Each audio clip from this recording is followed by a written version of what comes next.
अगर मैं आपसे कहूं कि टीम इंडिया से 3 खिलाड़ी की छुट्टी हो गई है और अब तीसरे T20 में भारत की जीत तय है, तो शायद आप भी सोचेंगे जब 3 बड़े खिलाड़ी ही बाहर है तो जीत की गारंटी कैसे। लेकिन रुकिए, यही तो असली कहानी है, क्योंकि जिस खिलाड़ी को अब बाहर का रास्ता दिखाया जा सकता है वही लगातार टीम की हार की वजह बन रहा था, और जिसको अंदर लाने की तैयारी है वो टीम इंडिया के लिए सीरीज बराबर कराने वाला वरदान साबित हो सकता है। तो इस वीडियो में हम आपको बताएंगे वो स्टार प्लेयर कौन है, उसकी जगह कौन आएगा और क्यों अब तीसरा मुकाबला टीम इंडिया की झोली में पक्का माना जा रहा है। तो आप सबको मालूम है कि टीम इंडिया ऑस्ट्रेलिया के खिलाफ वनडे सीरीज हार चुकी है। अब T20 सीरीज में कुछ कर दिखाने की उम्मीद थी। पहला मैच लगभग हमारे हिसाब से जा रहा था, लेकिन तभी बारिश आ गई और खेल ही खत्म हो गया। अब बारी आई मेलबर्न की MCG के मैदान पर पूरा मुकाबला खेला गया, पर जो नहीं होना चाहिए था वही हो गया।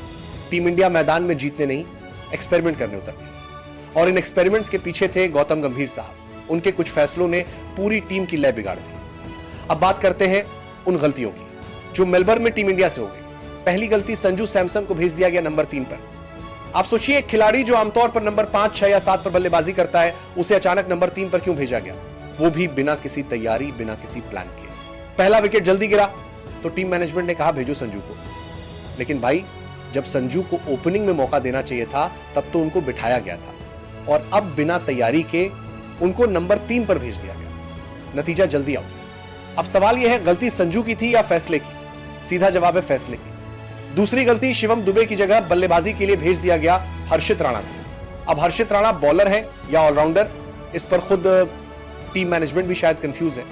ऐसा लगा जैसे किसी ने सोच लिया कि चलो हर्षित राणा को नया हार्दिक पांड्या बना देते हैं, या फिर शायद किसी को उनमें एंड्रू फ्लिंटॉफ नजर आ गया हो। पर हुआ क्या, टीम की हालत खस्ता, पूरी बल्लेबाजी लाइनअप बिखर गई। सिर्फ अभिषेक शर्मा ने थोड़ी इज्जत बचाई, बाकी सबका बल्ला खामोश। अब जब तीसरे T20 की बारी है तो सवाल उठ रहा है, क्या टीम इंडिया बदलाव करेगी? जवाब है हाँ, करना ही पड़ेगा। कम से कम 2 बदलाव जरूरी हैं, और अगर हिम्मत दिखा दी तो 3 भी होने चाहिए। अब मैं आपको एक एक करके बताता हूं वो 3 बड़े बदलाव जिनसे भारत को तीसरे T20 में जीत की गारंटी मिल सकती है। पहला बड़ा बदलाव, शुभमन गिल को आराम दो। जी हां, यह सुनकर शायद कुछ फैंस को बुरा लगे, लेकिन सच्चाई यही है कि शुभमन गिल का T20 में प्रदर्शन लगातार गिरता जा रहा है। पिछले 9 T20 मुकाबलों में गिल का सबसे बड़ा स्कोर रहा है सिर्फ 47 रन। उसके बाद दूसरा हाई स्कोर 30 के आसपास। औसत की बात करें तो उतना कम है कि बताना ही शर्म की बात लगती है। अब भले ही गिल टीम के वाइस कप्तान है, लेकिन अगर परफॉर्मेंस नहीं है तो पोजीशन का क्या फायदा। अगर मैं टीम मैनेजमेंट की जगह होता तो साफ कहता, गिल भाई हमने आप पर भरोसा किया, लेकिन अब सीरीज बचानी है तो हमें फॉर्म में खिलाड़ी चाहिए, नाम नहीं। आपको याद होगा 2007 के ऑस्ट्रेलिया दौरे पर वीरेंद्र सहवाग और गौतम गंभीर जैसे खिलाड़ी ड्रॉप किए गए थे जब टीम को बैलेंस बनाना था। टीम की जरूरत सबसे ऊपर होती है, इसीलिए अब वक्त आ गया है कि गिल को थोड़ी छुट्टी दी जाए और उनकी जगह संजू सैमसन को ओपनिंग करने का मौका दिया जाए अभिषेक शर्मा के साथ। क्योंकि सच्चाई यह है, अभिषेक और संजू की जोड़ी पिछले कुछ सीजन में धमाल कर चुकी है। दोनों के बीच बेहतरीन समझ है और दोनों पावर प्ले में शॉट्स खेलने में माहिर है। अगर ये जोड़ी टिक गई तो 60 रन का स्टार्ट मिलना तय है, और यही भारत की सबसे बड़ी कमजोरी रही है, धीमी शुरुआत। तो पहला बदलाव तय, गिल को रेस्ट, संजू सैमसन को ओपनिंग। दूसरा बड़ा बदलाव, हर्षित राणा की जगह अर्शदीप सिंह। अब बात करते हैं गेंदबाजी की। हर्षित राणा ने पिछले मैच में 2 ओवर में 27 रन लुटा दिए, यानी हर ओवर में लगभग 14 रन। अब आप खुद सोचिए, ऐसे बॉलर को टीम में रखना क्या सिर्फ एक्सपेरिमेंट के लिए है?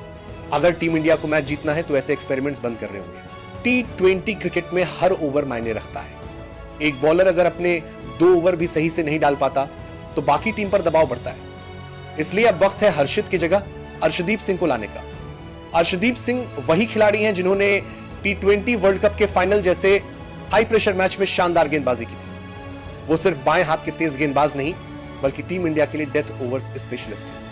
आप आंकड़े उठा लीजिए, अर्शदीप भारत के पहले ऐसे बॉलर हैं जिन्होंने T20 में सबसे तेज 100 विकेट लिए हैं। ऐसे खिलाड़ी को बेंच पर बैठाना एक तरह से अन्याय है, और जब जीत की बात हो तो ऐसे बॉलर को तो टीम में लाना ही चाहिए। अगर अर्शदीप आते हैं तो बुमराह और अर्शदीप की जोड़ी डेथ ओवर्स में विपक्षी बल्लेबाजों के लिए सिरदर्द बन सकती है। दोनों के पास स्विंग है, दोनों के पास यॉर्कर है, और दोनों दबाव झेलना जानते हैं। तो यह दूसरा बदलाव टीम इंडिया की गेंदबाजी को पूरी तरह बदल देगा। 2 बदलाव हमने समझ लिए, पहला बल्लेबाजी का, दूसरा गेंदबाजी का। लेकिन असली संतुलन तो तब बनेगा जब टीम के अंदर एक और स्मार्ट चेंज किया जाए, और वो तीसरा बदलाव टीम को बैलेंस और ताकत दोनों देगा। तीसरा बड़ा बदलाव शिवम दुबे या रिंकू सिंह। अब देखिए, शिवम दुबे टीम में है बतौर ऑलराउंडर, लेकिन सवाल यह है कि क्या शिवम दुबे को टीम में ऑलराउंडर के तौर पर रखा गया, लेकिन ना बल्ले से रन निकल रहे हैं, ना गेंद से ओवर पूरे हो रहे हैं, तो फिर टीम को फायदा क्या हुआ। क्रिकेट में कहा जाता है अगर बैटिंग से मैच नहीं जीतो तो कम से कम बॉलिंग से बचा लो, लेकिन यहां तो दोनों ही काम अटके पड़े हैं। अब वक्त है रिंकू सिंह को मौका देने का। रिंकू पिछले 2 सालों में T20 के फिनिशर किंग बन चुके हैं, आईपीएल हो या इंटरनेशनल। जब टीम को जरूरत होती है, रिंकू मैच खत्म करके लौटते हैं। उनकी सबसे बड़ी ताकत शांत दिमाग और दबाव में छक्का। सोचिए, अभिषेक शर्मा, संजू सैमसन, सूर्या, तिलक और रिंकू सिंह, क्या शानदार फिनिशिंग लाइनअप बनेगी। यानी अब वक्त है टीम इंडिया को ऑलराउंडर नहीं, एक फिनिशर की जरूरत पहचानने का। तो भाई, उसका भी हल है। अगर आप रिंकू को टीम में लाते हो तो गेंदबाजी के लिए आपके पास अर्शदीप, बुमराह, वॉशिंगटन सुंदर और यहां तक कि अक्षर पटेल भी है। यानी बैलेंस पूरी तरह से बना रहेगा। सुंदर और अक्षर दोनों मिडिल ओवर्स में स्पिन से दबाव बना सकते हैं, जबकि बुमराह और अर्शदीप डेथ ओवर्स में विकेट निकालेंगे। यही तो असली बात है, बैलेंस टीम ही मैच जिताती है। नाम बड़े होने से नहीं, काम बड़ा करने से मैच जीतते हैं। अब अगर यही बदलाव हो जाते हैं तो टीम इंडिया की नई प्लेइंग 11 कुछ ऐसी दिखेगी। संभावित नई प्लेइंग 11 तीसरे T20 के लिए: 1 अभिषेक शर्मा, 2 यशस्वी जायसवाल ओपनिंग, 3 सूर्य कुमार यादव कप्तान, 4 तिलक वर्मा, 5 संजू सैमसन, 6 रिंकू सिंह, 7 शिवम दुबे, वॉशिंगटन सुंदर, 8 अक्षर पटेल, 9 जसप्रीत बुमराह, 10 अर्शदीप सिंह, 11 वरुण चक्रवर्ती। अब आप खुद सोचिए, इस टीम में क्या नहीं है। ओपनिंग में आक्रामकता अभिषेक प्लस जायसवाल, मिडिल ऑर्डर में स्टेबिलिटी सूर्या प्लस तिलक, फिनिशिंग में पावर रिंकू प्लस अक्षर और गेंदबाजी में death over specialist Bumrah plus Arshdeep. यानी बल्लेबाजी भी गहरी, गेंदबाजी भी मजबूत और फील्डिंग में भी फुर्ती। अब बात करते हैं उस फैक्टर की जो भारत को तीसरे T20 में जीत की गारंटी दिला सकता है, टीम का माइंडसेट। देखिए, पिछले मैच में हार सिर्फ बल्लेबाजी या बॉलिंग से नहीं हुई थी, बल्कि गलत सोच से हुई थी। टीम एक्सपेरिमेंट करने उतरी थी, मैच जीतने नहीं। पर अब वक्त है सीरीज बराबर करने का, इसलिए अब एक्सपेरिमेंट नहीं, एक्शन चाहिए। टीम के अंदर जोश दिखना चाहिए, हर ओवर में ऊर्जा झलकनी चाहिए और कप्तान सूर्या को वो एग्रेशन दिखाना होगा जो उन्होंने आईपीएल में दिखाया था। क्योंकि सच कहें तो जब सूर्या जोश में होते हैं तो पूरी टीम में करंट दौड़ जाता है। और इस बार मैच होबार्ट में है एक ऐसा मैदान जहां स्पिनर्स को भी मदद मिलती है और तेज गेंदबाजों को स्विंग भी, यानी दोनों को मौका मिलेगा चमकने का। अब जरा सोचिए, इस कॉम्बिनेशन के साथ अगर टीम इंडिया उतरती है तो क्या हो सकता है। अगर ओपनिंग जोड़ी टिक गई तो शुरुआत में 60-70 रन का स्टार्ट तय, फिर सूर्या और तिलक जैसे मिडिल ऑर्डर के साथ रन रेट 10 से ऊपर जाएगा, और आखिर में रिंकू सिंह जो आखिरी ओवरों में छक्कों की बरसात कर सकते हैं।